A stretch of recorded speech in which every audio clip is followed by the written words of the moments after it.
Hidup sungguh sangat sederhana. Yang hebat-hebat hanya tafsirnya.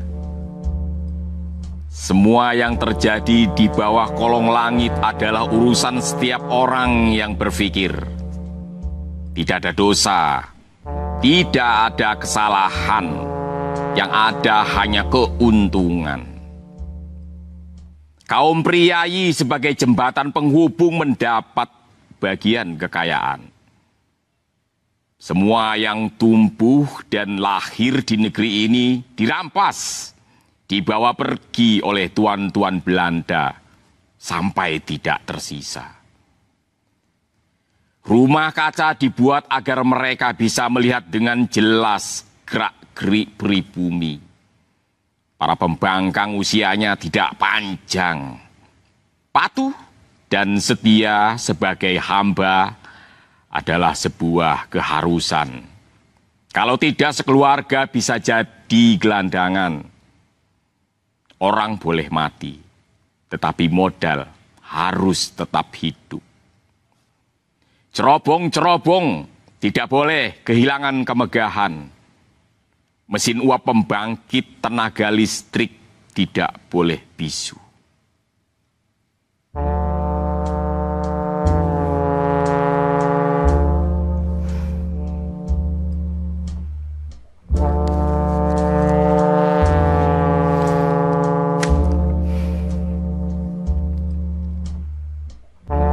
Berpuluh-puluh tahun sawah dan ladang dipelihara.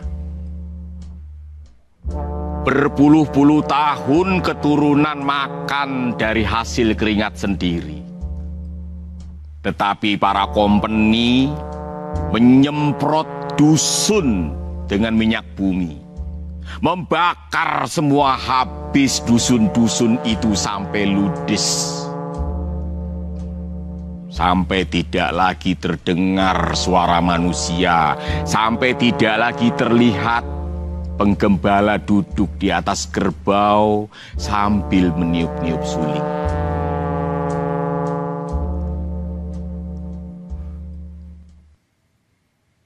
Bulan terang menyinari dengan segan semua yang ada di muka bumi ini.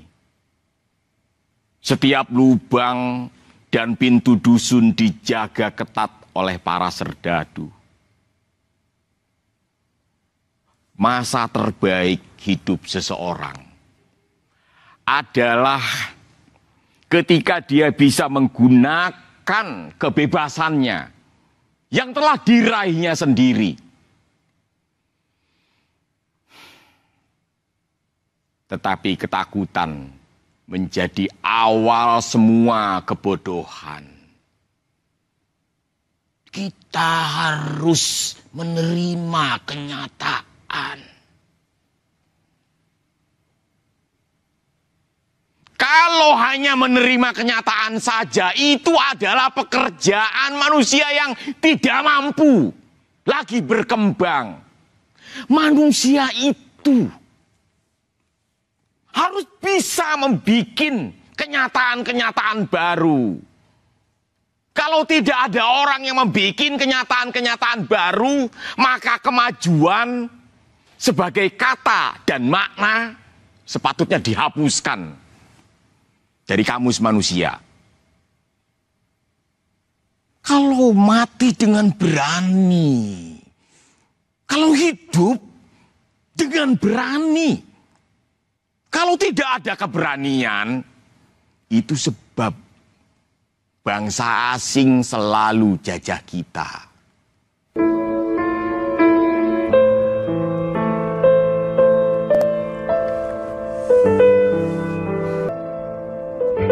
Alangkah indah hidup tanpa harus merangkak-rangkak di hadapan orang lain. Tetapi nampaknya kebenaran dan keadilan sudah tidak bisa dibendung lewat kata-kata. yang berpendirian harus diusir, ditumpas di Hindia ini. Padahal mereka yang datang merintis berpetualangan ke Hindia ini adalah orang-orang yang tidak laku di Eropa.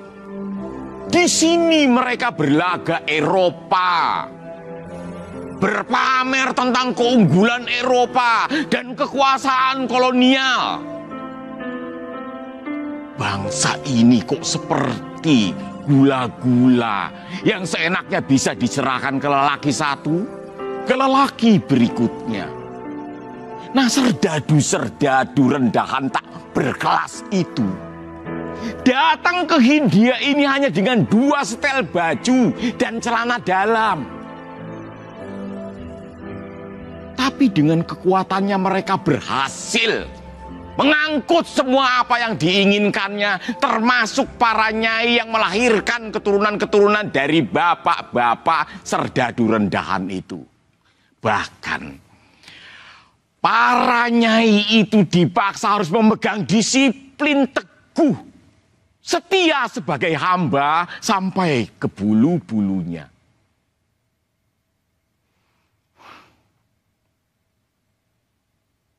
Pada tuan-tuan Eropa, pendidikan itu seperti senjata ampuh yang tidak bisa ditandingi di Hindia ini. Tetapi semakin tinggi sekolah, bukan berarti semakin menghabiskan makanan orang. Bagi kami, pendidikan yang Tuhan ciptakan itu hanya melahirkan bandit-bandit yang sejahat-jahatnya, yang tidak mengenal prinsip. Bagi Tuhan, istri itu seperti benda yang bergerak, bisa dipindahkan kemana saja sekehendak hati.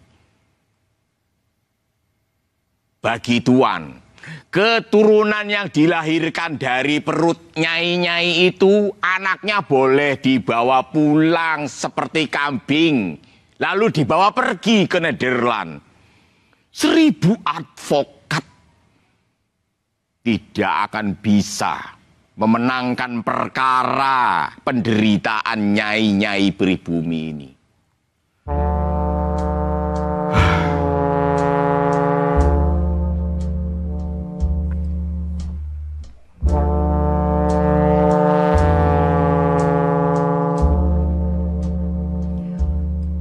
Seluruh dunia harus tahu